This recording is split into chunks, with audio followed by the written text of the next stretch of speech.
एक चीज़ होती है हम जब छोटे शहर से आते हैं, अब मैं अंग्रेज़ी बहुत ही फर्राटेदार बोल देता हूँ, लेकिन उस वक़्त मैं हिंदी बोलता था और हिंदी में ही कम्युनिकेट करता था, तो सब लोगों को लगता था यार ये तो ऐसे ही गँवार है और मैं स्टैमर भी करता था, जिसको थोड़ा-थोड़ा माइल्ड हकलाना बोलते हैं। अनगिनत बार निकाला गया ऑफ़िसेज़ से, अनगिनत बार डिसरिस्पेक्टफुली निकाला गया। कहने को आज़ाद है, कहने को जो आज़ाद हैं, वो भी कैद में हैं, अपनी ख्वाहिशों के बोझ के।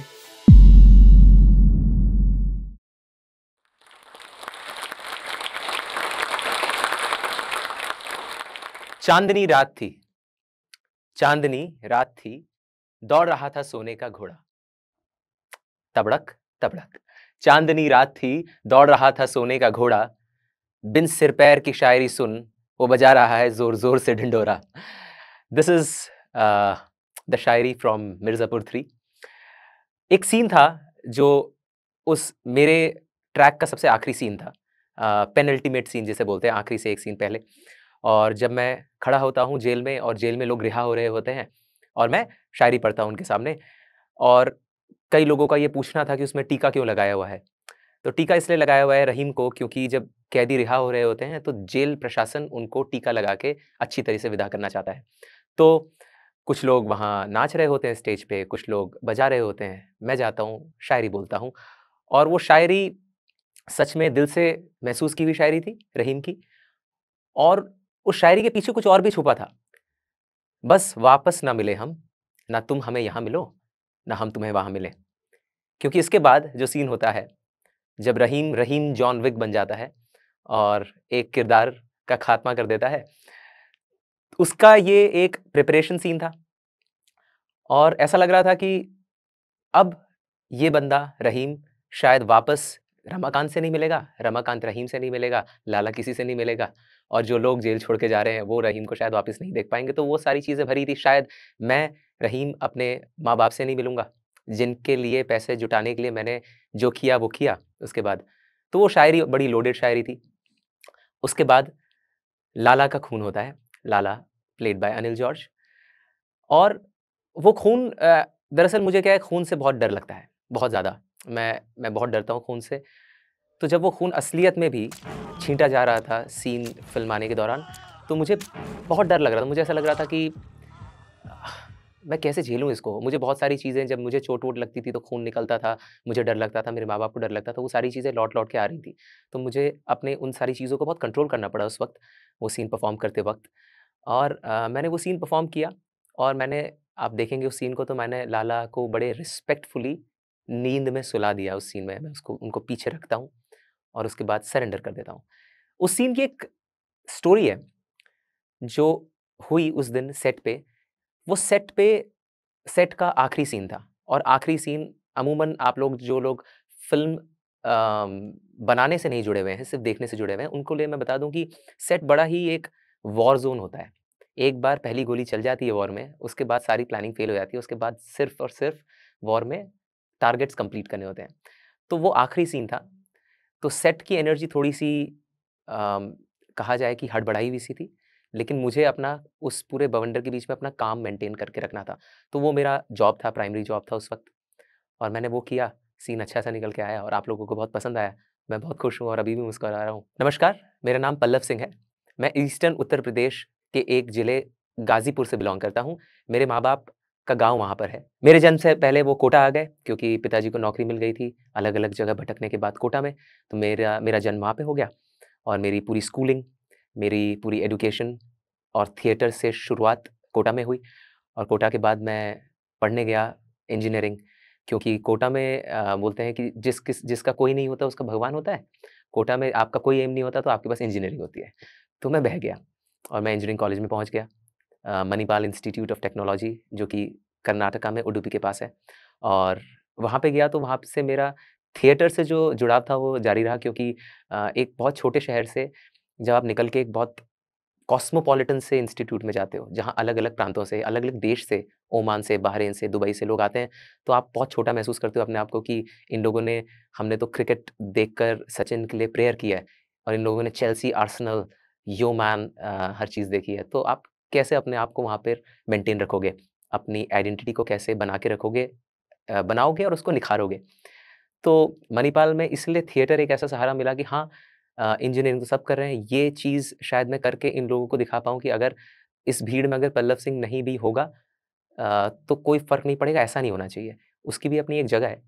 तो थिएटर से जुड़ाव के कारण वो चीज़ मेरे अंदर वो एनर्जी बनी रही कि थिएटर को परस्यू कर सकूँ। ऑब्वियसली उस टाइम आप होते हैं 17-18 साल के, मैं साढ़े 16 साल का था। एक मैं वाकया शेयर करता हूँ आपसे।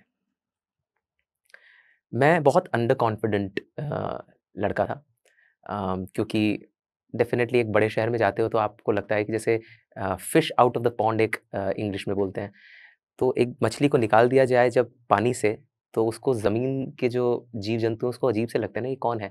क्या है? मैं कैसे चल पाऊँगी 2 पैर पे? तो वैसे ही मुझे भी लगता था, तो मैं बोल नहीं पाता था अच्छे से, मैं कम्युनिकेट नहीं कर पाता था अच्छे से, मैं कॉन्फिडेंट नहीं था और मैं स्टैमर भी करता था, जिसको थोड़ा-थोड़ा माइल्ड हकलाना बोलते हैं, मैं ठीक तरीके से बोल नहीं पाता था। तो थिएटर से जब मैं जुड़ा, तो वहाँ जो मेरे सीनियर्स थे, जो मेरे साथ काम करने का वाले थे, उनसे मैं बहुत सीखा। मैंने अपने अंदर एक क्वालिटी डेवलप की है कि किसी भी इंसान से एक अच्छी चीज़ तो सीखने वाली होती ही है। एक चीज़ होती है, हम जब छोटे शहर से आते हैं, अब मैं अंग्रेज़ी बहुत ही फराटेदार बोल देता हूँ, लेकिन उस वक़्त मैं हिंदी बोलता था और हिंदी में ही कम्युनिकेट करता था, तो सब लोगों को लगता था यार ये तो ऐसे ही गँवार है। तो बोलते थे कि अगर हिंदी बोलते हो तो नुक्कड़ नाटक में काम करो। क्योंकि स्टेज पे तो we do plays in English, you know, we do Tony award winning plays, we do Olivier award winning plays. मैंने कहा अच्छा, अच्छा ये सब क्या होता है? मैं देखता था उनको और वो लोग साथ में हैंग आउट करते थे, मैं लेफ्ट आउट फ़ील करता था। तो मैंने बोला कि चलो, आपको भी दिखाते हैं। तो मैंने पेन उठाया, मैंने कागज़ उठाया, मुझे कुछ नहीं आता था लिखने के बारे में। मैंने सारे उन प्लेज़ की लिस्ट बनाई, जिनकी ये सब बात करते थे और जो भी अवार्ड विनिंग प्लेज़ थे, और उसको मैंने जितनी भी मेरे अंदर काबिलियत थी, उसको हिंदी में ट्रांसलेट करना शुरू किया कि आप मुझे काम नहीं दे रहे, ठीक है। आपसे मैं कुछ सीख तो जाऊँगा क्योंकि वो नोटबुक मेरे पास है, आपसे मैं एक अच्छी चीज़ सीख जाऊँगा। लेकिन अब आपने जो बोला कि मेरे पास नहीं है, मैं उसको भी ठीक कर लूँगा।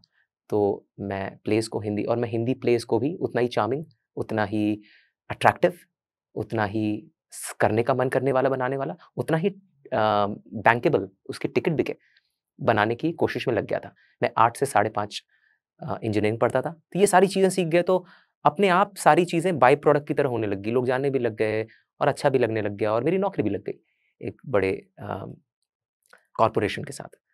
तो थिएटर भी किया, उसके बाद नौकरी करने चले गए।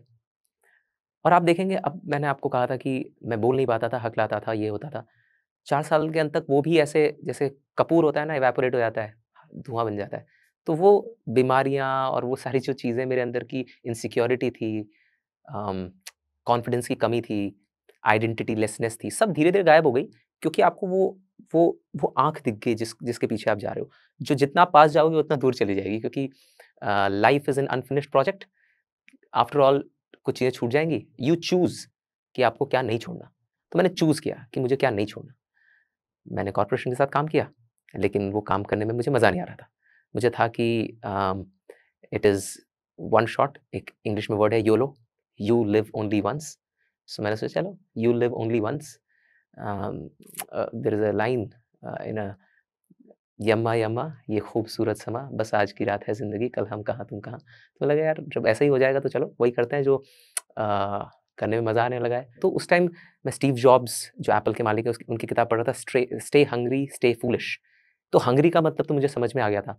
फूलिश का मतलब मुझे समझ नहीं आ रहा था, क्योंकि मैं खुद ही फूलिश था। तो I was foolish boy that time.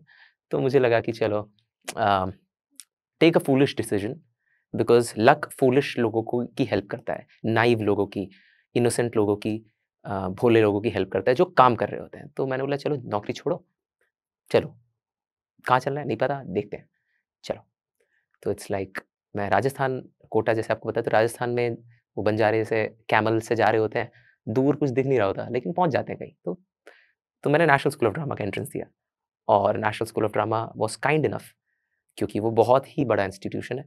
बहुत बड़े-बड़े लोग पास आउट हुए हैं, उन्होंने बहुत कुछ दिया है, ज़िंदगी दी है एक्टिंग को, वहाँ से निकल के, प्रेरणा लेके। तो मुझे लगा कि चलो नेशनल स्कूल ऑफ ड्रामा चलते हैं, अगर उन्होंने मुझे सीट दे दी है तो। उन्होंने सीट दी, पढ़ाया, लिखाया, पैसे दिए, थोड़े बहुत जो मिलते हैं, लेकिन काफ़ी थे। समोसा खाने के लिए काफ़ी थे। बाकी थोड़ी बहुत मटर गश्ती करने के लिए काफ़ी थे। तो एनएसडी ने हमें पढ़ाया, वहाँ से निकले हम। निकलने के बाद मुझे एक जनाब है जिनका मैं नाम लूँगा ही, पीयूष मिश्रा, सब जानते हैं। तो उन्होंने बोला कि तू आ जाना, बॉम्बे आ जाना, तू यहाँ के लिए नहीं बना, तू बॉम्बे के लिए बना है। क्या होता है कि एनएसडी एक ऐसी जगह है, और मैं सिर्फ एनएसडी की बात नहीं करूँ, कोई भी अगर ड्रामा स्कूल होता है, कोई भी एक स्कूल होता है, उसके एलुमनस जब वहाँ पे आते हैं, जब रघुराम राजन सर आईआईटी दिल्ली जाते होंगे, तो उनसे भी लोग ऐसे ही आश्चर्य से मिलते होंगे और उनकी चीज़ों को ऐसे सरमन की तरह लेते होंगे और एडवाइस की तरह लेते होंगे। तो वैसे ही पीयूष सर आए और वो आते रहते हैं। वो बहुत ही अप्रोचेबल, बहुत ही ऑनेस्ट आदमी है।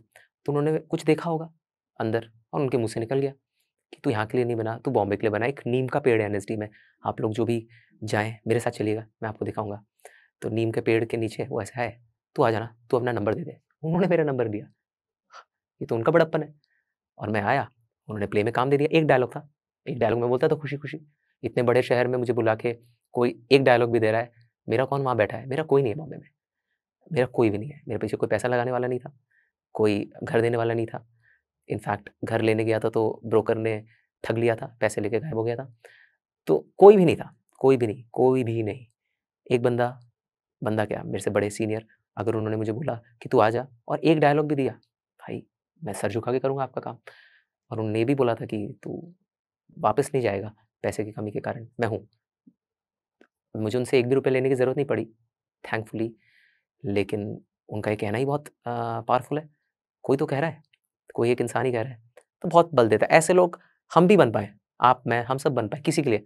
तो मैं गया वहाँ पर और जो-जो वहाँ के कोड्स थे कि आपको जाके लोगों से मिलना है, प्यासा कुएँ तक जाता है, तो आपको लोगों से मिलना है। आप जो-जो लोग काम देते हैं वहाँ पे, उन लोगों के साथ जाके मिला। मैंने बताया कि मैंने सर ये काम किया है। अनगिनत बार अ, निकाला गया ऑफ़िसेज़ से, अनगिनत बार डिसरिस्पेक्टफुली निकाला गया। पर्सनली नहीं लिया मैंने किसी चीज़ को। स्टार्टिंग में लिया, लेकिन बाद में मुझे लगा नहीं, it's a show, it's a show. लेकिन क्योंकि ट्रेनिंग करके गया था, तो ट्रेनिंग ने मुझे ये चीज़ ये चीज़ की लौ जला के रखी कि आपके पास जब काम नहीं है, तो आप क्या करोगे? तो वो मैं करता रहा। एंड मुझे लगता है कि अगर आप काम करते रहते हो, तो एक ना एक दिन भगवान बोलता है, "अरे! दे दो यार इसको यार, माँग रहा है, दे दो, खुश रहो।" तो एक दिन ऐसा हुआ कि मुझे काम मिल गया। मैंने माई करके एक वेब सीरीज़ की, नेटफ्लिक्स में, मैंने बहुत अच्छा काम किया, प्लीज़ देखिएगा। मैंने एक डाउन सिंड्रोम पेशेंट का रोल प्ले किया।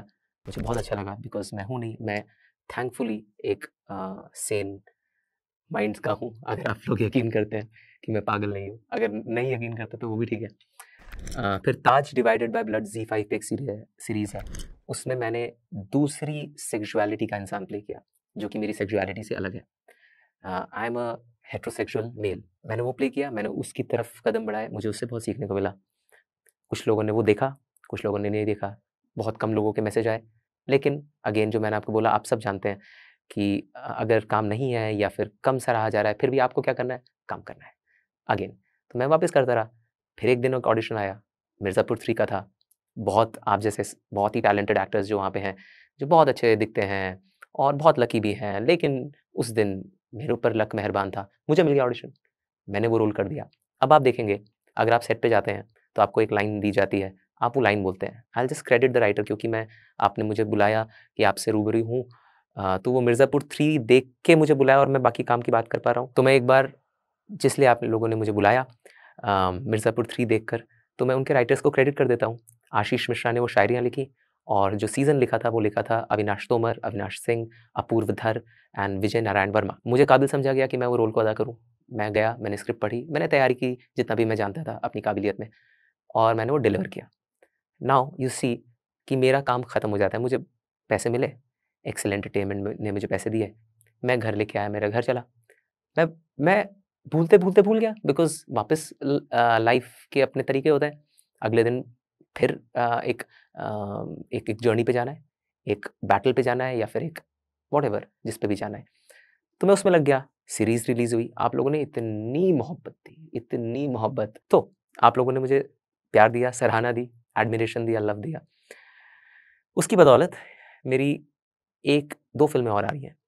एक फ़िल्म आ रही है रॉय कपूर फ़िल्म्स की, जिसको अरशद सैयद सर ने डायरेक्ट किया है, lovely lovely man.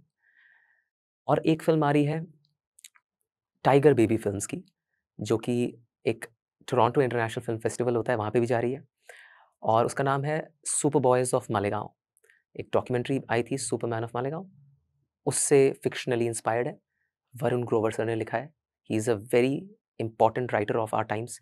Reema Kagti ma'am ने डायरेक्ट किया है। Amazing lady, lots to learn from, has so much to give to cinema. और स्वप्निल सोनावने सर ने शूट किया है, जो कि एक बहुत ही इम्पोर्टेंट सिनेमाटोग्राफर है। तो वो फ़िल्म अब जाएगी फेस्टिवल में, फिर हम आपके पास लेके आएँगे प्राइम वीडियो के माध्यम से। एंड आप शायद उसमें भी उतना ही पसंद करें। मैं एक बहुत ही इंटरेस्टिंग कैरेक्टर प्ले कर रहा हूँ।